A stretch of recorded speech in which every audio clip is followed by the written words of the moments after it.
फरवरी 2026 की रात को ईरान पर अमेरिका और इजराइल ने ये सोचकर हमला किया कि ईरान की लीडरशिप को एलिमिनेट कर दिया जाएगा और रिजीम चेंज हासिल होगा, लेकिन दे वर रॉन्ग। ईरान का रिजीम चेंज करने की ख्वाहिश तो थी, लेकिन इसके बाद ईरान के रिस्पॉन्सेस के लिए अमेरिका और इजराइल शायद तैयार न थे। वो शायद ये भूल बैठे थे कि ईरान के रिस्पॉन्सेस पूरे मशरिक़ वस्ता को आग में धकेल देंगे। वो शायद ये भूल चुके थे कि ईरान के रिस्पॉन्सेस से अमेरिका इजराइल को इस पैमाने पर नुकसान पहुंचेगा कि वो वापस भागने पर मजबूर हो जाएंगे। वो शायद ये भूल चुके थे कि उनके तमाम तर असासे, उनके तमाम तर अड्डे निशाना बन सकते हैं। ऑपरेशन रॉयरिंग लॉइन इजराइल की जानिब से लॉन्च किया गया, इसके साथ साथ ऑपरेशन एपिक फ्यूरी अमेरिका की जानिब से लॉन्च किया गया, लेकिन इस ऑपरेशन का नतीजा कुछ ठीक नहीं निकला। जो वो सोच रहे थे, the outcomes were unexpected. Iran पर हमला करने की दास्तान कैसे शुरू हुई, कहाँ से शुरू हुई और ईरान के रिस्पॉन्सेस ने किस तरीके से पूरे मशरिक़ वस्ता को लपेट में ले लिया। कौन कौन से ममालिक बड़े एक्टर्स इसमें इन्वॉल्व्ड हैं, कौन कौन से ममालिक पीछे हट चुके हैं। नाज़रीन, ये कहानी का इख्तिताम क्या होगा, आइए जानते हैं। मैं जवाद यूसुफ हूँ और आप सबको अनफोल्ड पाकिस्तान में खुश आमदीद कहता हूँ। 28 फरवरी 2026 की रात को ईरान की सुप्रीम लीडरशिप, ईरान के सुप्रीम लीडर आयतुल्लाह अली खामनाई, उनकी अहम लीडरशिप, पासदारान इनकलाब के कमांडर इन चीफ, जहाँ पर उनके कंपाउंड में एक अहम मीटिंग कर रहे थे, इसी दौरान उन पर हमले किए जाते हैं। और ये हमला एक हमला नहीं था, बल्कि बड़े पैमाने पर हमले किए गए, जिसमें उनकी तमाम तर लीडरशिप को शहीद कर दिया जाता है इजराइल और अमेरिका के इन मुश्तरका हमलों में। इसके बाद ईरान के रिस्पॉन्सेस, जो कि शायद वो ये एक्सपेक्ट नहीं कर रहे थे, कुछ मिसकैलकुलेशंस ऐसा लग रहा था कि हो चुकी हैं अमेरिका की जानिब से। ऐसा लग रहा था कि अमेरिका इजराइल के कहने पर और इसके साथ किसी और मुल्क के कहने पर इस जंग में कूदा है, लेकिन अब वो इस जंग से निकलेगा कैसे, ये शायद अमेरिका खुद भी नहीं जानता था। अरब ममालिक के अंदर परेशानी की फिजा तब बढ़ी जब उन्हें ये मालूम हुआ, वॉशिंगटन पोस्ट की रिपोर्ट के बाद, कि मोहम्मद बिन सलमान वो लीडर थे जिन्होंने 4 मरतबा अमरीकी सदर डोनाल्ड ट्रंप को टेलीफोन कॉल के जरिए बार बार ईरान पर हमला करने के लिए उकसाया था। इसके साथ साथ इजराइल के भी मफादात इसी में थे कि वो अकेले इस जंग में न कूदे, बल्कि अमेरिका के साथ और अरब ममालिक के साथ मिलकर इस जंग में कूदे। लेकिन नतीजा यूँ निकला कि ईरान के खिलाफ अमेरिका और इजराइल मिलकर इस जंग में कूदते हैं, उनकी लीडरशिप को निशाना बनाया जाता है, लेकिन इसी के फ़ौरन बाद ईरान की जानिब से रिस्पॉन्सेस सामने आते हैं। ईरान ने अपनी रेड लाइन ड्रॉ करती थी, and that red line was Iran supreme leader Ayatollah Ali Khamenei. लेकिन ही इज़ नो मोर, उनको शहीद कर दिया गया। उनकी शहादत के बाद ईरानी कौम सड़कों पर निकलती है। ईरानी कौम इंतकाम और जिहाद के नारे बुलंद करती है। तेहरान, इस्फहान, ऐसा लग रहा था कि पूरा ईरान उमड़ कर बाहर आ चुका है। उनके जज्बात फूट फूट कर उनके सीनों से, उनके अल्फाजों से, उनकी आंखों से आया हो रहे थे। ऐसा लग रहा था कि अभी ईरान एक बहुत बड़ा हमला करने वाला है। फिर वही हुआ जिसका सबको इंतजार था।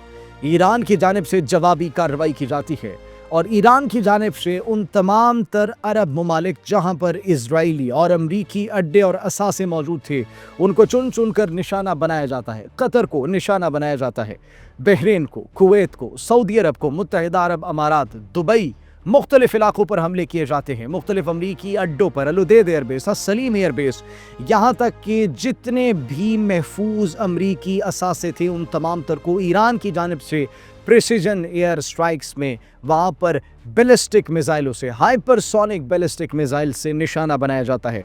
उर्दन पर हमले किए जाते हैं, इराक पर हमले किए जाते हैं। पूरे मशरिक़ वस्ता के अंदर सिर्फ ओमान के अलावा हर मुल्क ऐसा था जहाँ पर अमरीकी अड्डे मौजूद हैं, उसको निशाना बनाया गया ईरान की जानिब से। ईरान पर हमले में एक स्कूल पर हमला किया जाता है जिसमें तालिबात शहीद हो जाती हैं और 40 से ज़ायद तालिबात के शहीद होने की इतलात मौसूल होती है। लेकिन उस हमले के बाद ईरान रुकता नहीं है, थमता नहीं है।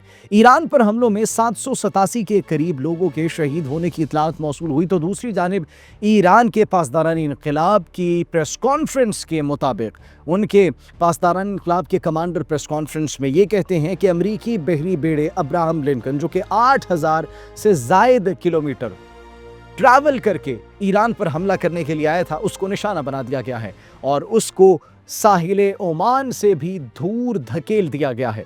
इसके साथ साथ अमरीकी तैयारों को निशाना बनाया जाता है। 10 के करीब अमरीकी तैयारों को मुबैना तौर पर गिराने की इतलात मौसूल होती है। अमरीकी बहरी बेड़ा गैर फाल हो चुका था, अमरीकी अड्डों को निशाना बनाया जा रहा था। इसके साथ साथ ईरान रुकने का नाम नहीं ले रहा। इस 4 रोज़ा जंग में अभी तक as per the Iranian officials और ईरान की मीडिया इंफॉर्मेशन और मीडिया साइट्स के अकॉर्डिंग अभी तक 650 से ज़ायद अमरीकी फ़ौजियों को जहन्नुम वासिल कर दिया गया है। द इंटरेस्टिंग पार्ट वॉज तल अवीव और हैफा, जिसमें मुख्तलिफ एयर डिफेंस सिस्टम की लेयर्स मौजूद हैं, including one of the best air defence systems Iron Dome, जिसको दुनिया का ताकतवर तरीन एयर डिफेंस सिस्टम तस्वर किया जाता है। आयरन डोम, थार्ड और मुख्तलिफ जोन की एयर डिफेंस सिस्टम की लेयर्स मौजूद है। उन लेयर्स को चीरते हुए ईरान के हाइपरसोनिक बैलिस्टिक मिसाइल्स कामयाबी से अपने अहदाफ को निशाना बनाते हैं। ईरान का रिस्पॉन्स अभी पूरी दुनिया देख रही थी। तल अवीव के अंदर इजरायली कैबिनेट की मीटिंग को निशाना बनाया जाता है, जिसके अंदर इजरायली कैबिनेट मीटिंग में अहम जनरल्स मौजूद थे। 7 जनरल्स की डेड बॉडीज मिलने की इतलात मौसूल होती है और उसके साथ साथ 10 से ज़ायद जनरल जो उस मीटिंग में मौजूद थे, उनकी हलाकत की खबरें मुबैना तौर पर मौसूल होती है। लेकिन सिलसिला यहाँ पर थमता नहीं है।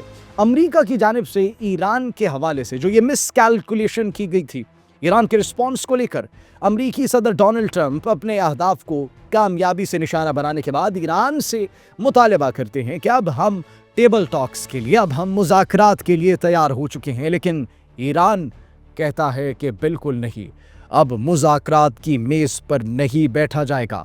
आबनाए हरमज़ बंद कर दिया जाता है। दुनिया की 20% तेल जो कि उस रस्ते से गुजरती है अब वहीं पर मौजूद है। तेल बरदार जहाज़ वहाँ पर अभी तक खड़े हुए हैं। 10% तेल की कीमतों में इजाफा हो जाता है। $80 फी बैरल कीमत पहुंच जाती है, जो कि $100 फी बैरल तक पहुंचने का इम्कान जाहिर किया जाता है।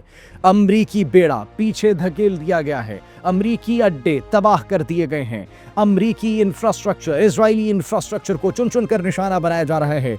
लेकिन ईरान की जानिब से सिर्फ एक ही पैगाम दिया जा रहा है और वो पैगाम ये है कि इस जंग को शुरू करने वाला अमरीका और इजराइल था।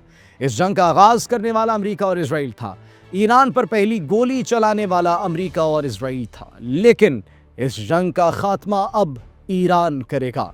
तज्जियाकारों का ये कहना है कि ईरान को लेकर बहुत सी मिसकैलकुलेशंस की गई थी अमरीका की जानिब से, लेकिन वो तमाम तर मिसकैलकुलेशंस अब वाज़े तौर पर एक और ही हकीकत बयान कर रही है। ईरान की ताकत वो नहीं जो अमरीका और इजराइल समझ रहे थे। ईरान की ताकत वो है जो शायद आने वाले दिनों में पूरी दुनिया विटनेस करेगी। ये जंग शुरू तो हो चुकी है, लेकिन इस जंग का खात्मा कैसे होगा नोबडी नोज इट। लेकिन जंग के हमेशा नुकसान और तबाही लाती है। कमेंट सेक्शन में अपनी कीमती राय से ज़रूर आगाह कीजिएगा। अपना ख्याल रखिए। अल्लाह निगहबान।